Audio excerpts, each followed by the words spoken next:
Hi, today in this video, we will discuss getting a free Motorola phone from the government. The government offers a Lifeline assistance program that provides free or discounted phone service to low-income individuals and families. To qualify for Lifeline, you must meet certain income requirements. You can find out if you qualify by visiting the Lifeline National Verifier website. Once you have determined that you qualify for Lifeline, you can choose a participating phone provider. Many providers offer Lifeline services, including Assurance Wireless, Stand-Up Wireless, and Q-Link Wireless. Most Lifeline providers offer a free Motorola phone as part of their service.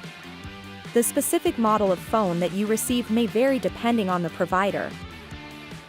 To get a free Motorola phone from the government, you must apply for Lifeline and choose a participating phone provider. The application process is usually straightforward. Getting a free Motorola phone from the government can be a great way to stay connected with friends and family, access important information, and find job opportunities. If you are eligible for Lifeline, apply for a free phone today.